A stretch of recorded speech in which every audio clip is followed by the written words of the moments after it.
আমি হাতে করে বাড়ি বানালাম আল্লাহ রে, আমার ছেলে আমি হাতে করে বাড়ি বানালাম রে আল্লাহ, তুমি এক শয়তানকে বিচার করো আল্লাহ রে। আপনার কোনো কথা হবে না, আপনি ওই ডক্টরের দেখে স্যার আপনার নইলে কিন্তু পরিস্থিতি দেখা যাবে। বড় বড় প্রতিষ্ঠান খুলে গেছে ব্যবসা করার জন্য, খালি না হয় আমরা আমার সোনার কেউ এইসব ডাক্তারের সবাই অটো পাস, জ্বরের ডাক্তার দিচ্ছে হামের ওষুধ, এদের মেন রাস্তায় নিয়ে আগুন ধরাই মারা উচিত।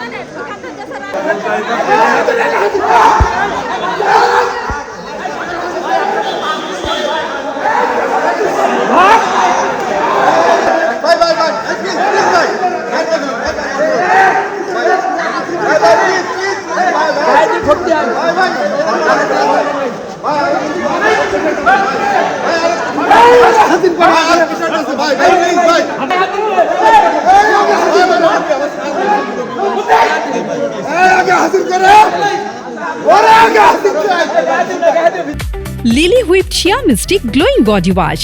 Secret to ultimate glow.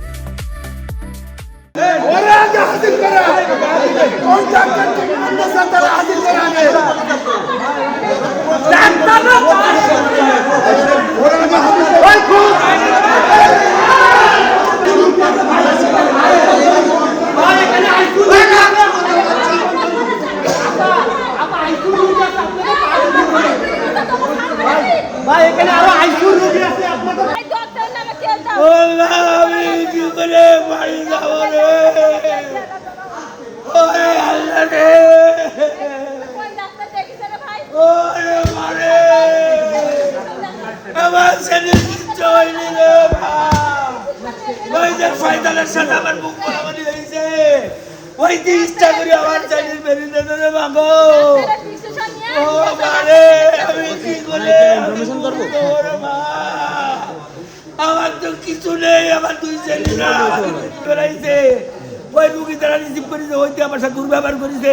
এই আপনি কি করতে আইছেন, এখানে সিট খালি নেই, এখানে এ নেই তারে, আমি তোমার সিট খালি নেই, এদের দায়িত্ব আর আমি না, তোমার নিজেতে পাঠাই যাবে ওপরে আইসি। এই যে একটা মহিলা আইসি লিখলো এক গাদা ওষুধ, আমি ওষুধ আনলাম আর বলে 3টে ওষুধ বাড়িতে নিয়ে এসো, বাড়িতে এনে বললাম বাবা চল, বেড়ে গেলে ইঞ্জেকশন দিলি আমার ছেলে গ্যাস লাগে, বললাম বই মরে গেলাম, তখনই আমার ছেলে মারা গেত না, ও পর আমার ওর আইসিউতে দিলে আমার বুঝছে। আল্লাহ আমি কি করে বাড়ি যাব, ও মা গো আমার ও মানে আমি হাতে করে ও আরে আমি কি করে বাড়ি যাব মাগো। উনি র্যান্ডমলি কাউকে এনে ডাক্তার বানাই দেবে, এখানে তো দিতেও পারে, তারা তো করতেছে, তাই আমি সেটা মেনে নেব না। তো আমার এই ফাইলটা আপনি দেখেন না, উনি এসছে ওনার এখানে ডাক্তার 3 মানে ওখানে ডিউটি ডাক্তার ছিল কিটা ডাক্তার মিম প্রেসক্রাইব করেছে, আর মানে ডক্টর সুকান্ত যে উনি হচ্ছে মনে হয় ইমার্জেন্সি মেডিকেল অফিসার। একটা রোগী যখন আসে তখন ইমার্জেন্সি এখন আমার কাছে কথা তারপরে বলেন, বলতে দেন, বলেন তারপরে ভাই। ইমার্জেন্সি মেডিকেল অফিসার যখন আসছে তখন ইমার্জেন্সি মেডিকেল ডক্টর সুকান্ত আমাদের এখানে দেখছে, উনি আমাদের এমবিবিএস গ্রাজুয়েট এবং গভর্নমেন্ট। আপনার ফিমেল ডাক্তারকে ডাকতে বলা হয়নি তো স্যার, এখানে ফিমেল ডাক্তার আমাদের ভিতরেও আছে, ফিমেল ডাক্তার।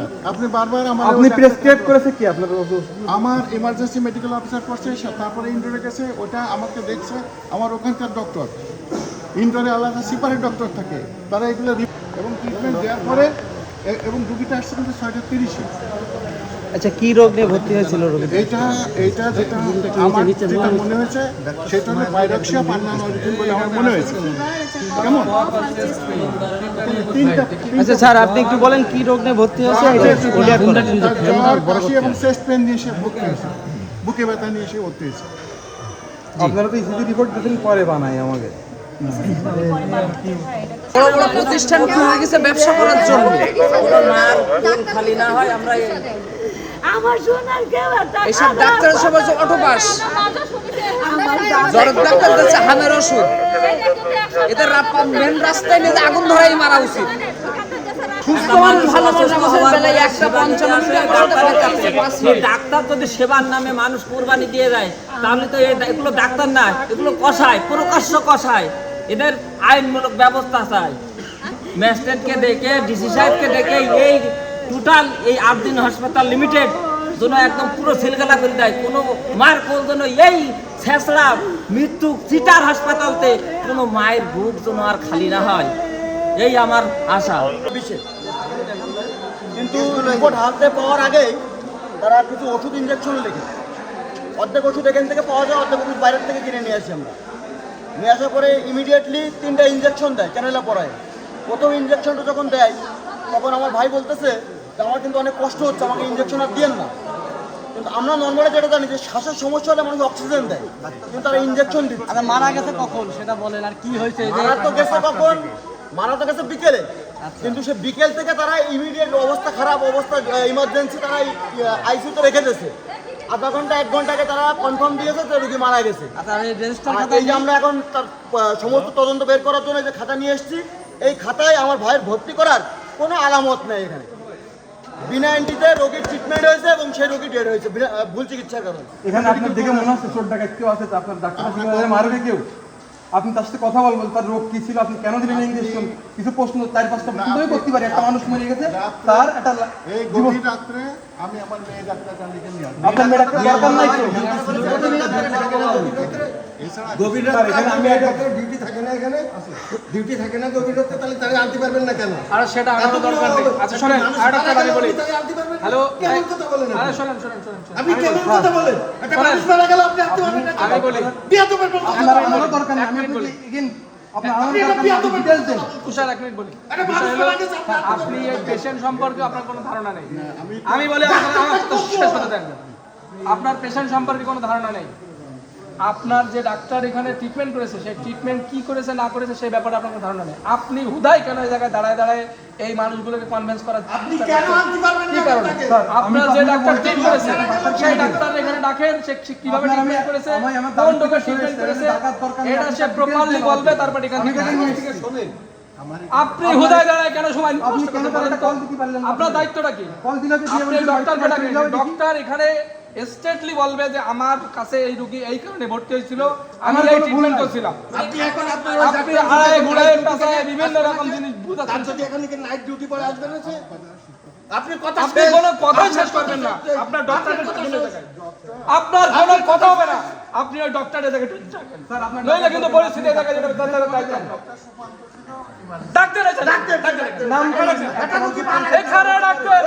কেন হচ্ছে এটা? কাশিটা বেড়ে দিতে পারে, এটা তো টেস্ট করা দিচ্ছে। আমাকে কেন ইনজেকশন স্যালাইন দেওয়া হচ্ছে? সে নিষেধ করার পরেও তাকে ইনজেকশন স্যালাইন দিয়েছে। তার বাপ সাক্ষী, তার বাপ এই জিনিসটা সাংবাদিক সামনেও ব্রিফ করেছে। আমার ছেলের আমি টেস্ট করাতে নিয়ে এসেছি, আমাকে কেন এই জায়গায় শোয়া ইনজেকশন স্যালাইন দেওয়া হবে? আর ইনজেকশন স্যালাইন দেওয়ার পরপরই যখন তার অবস্থা অত্যন্ত খারাপ, সে বেডে মারা গেছে। আমি এইভাবে সব বলি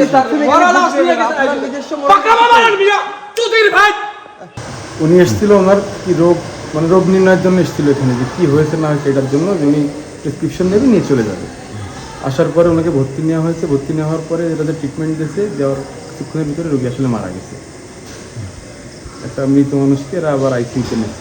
সুস্থ রোগী সামান্য জ্বর ছিল, ঠিক আছে, কাশি, বুকে ব্যথা লাগছিল, চাপ দিচ্ছিল, এই কোনো মেজর কোনো রোগ না। আর যদি মেজর কোনো রোগ থেকেও থাকে তার, সেক্ষেত্রে তো রোগ নির্ণয় করতে হবে আগে, পরীক্ষা নিরীক্ষার বিষয়, তারপরে তো আপনি ট্রিটমেন্টে যাবেন নাকি। নিয়ে আসার পরে তারা 2-3টা টেস্ট লিখেছে, রিপোর্ট দিবে বলছেন রাত 9:20। এর মধ্যে একটা ম্যাডাম এসে ওষুধ ইঞ্জেকশন আনতে গেছে, এখান থেকে অর্ধেক পাওয়া গেছে, অর্ধেক বাইরের থেকে নিয়ে আসা হয়েছে। এরপরে তারা ক্যানেলা পড়াইছে, তার সমস্যা হচ্ছে নিঃশ্বাসের। তাহলে আমাদের একটা স্বাভাবিক পর্যায়ে আমরা জানি যে অক্সিজেন দিবে, কিন্তু তারা গ্যাসের ইঞ্জেকশন, অ্যান্টিবায়োটিক ইঞ্জেকশন আর একটা কিসের ইঞ্জেকশন পুশ করতেছে। যারা ইঞ্জেকশন দিচ্ছে সে তখন বলতেছে আমার ইঞ্জেকশন দিয়েন না, আমার কিন্তু অনেক কষ্ট হচ্ছে। 2 নম্বর ইঞ্জেকশন দেওয়ার সাথে সাথে তার গাল দিয়ে জিভ বেরোয় গেছে, গ্যাসলা বেরোয় গেছে। 3 নম্বর ইঞ্জেকশনে সে প্রস্রাব করে দিয়ে জায়গায় ডেড হয়ে গেছে। এবং ঘটনা তারা লুকানোর জন্য ইমিডিয়েটলি আইসিইউ রুমে এনেছে। আইসিইউ রুমে কিছুক্ষণ রাখার পরে তারা এসে বলতেছে রুগী ডেড হয়ে গেছে। এখন সে বলতেছে যে রিপোর্টে ধরা পড়ছে ইনফেকশন, কিন্তু কি ইনফেকশন? সে একজন পরিচালক, একজন ডক্টর, কিসের ইনফেকশন ধরা পড়েছে এটা নিজে সে বলতে পারতেছে না। এবং যে মহিলা ডক্টর ট্রিটমেন্ট করেছে সে মহিলা ডক্টরে তারা আত্মগোপনে রেখে দিয়েছে, তারা সামনে নিয়ে আসতেছে না, আমরা কথা বলবো। সম্পূর্ণ সুস্থ রুগী, সে নিজে এসে কথা বলেছে হসপিটালের বেডে, তাদের ভুল ট্রিটমেন্টের কারণে রুগী মারা গেছে। আমাদের বুক ছেড়ে চলে গেছে আমাদের ভাই, আমরা বুঝতে পারতেছি। এখন তারা সব অস্বীকার, সম্পূর্ণ অস্বীকার।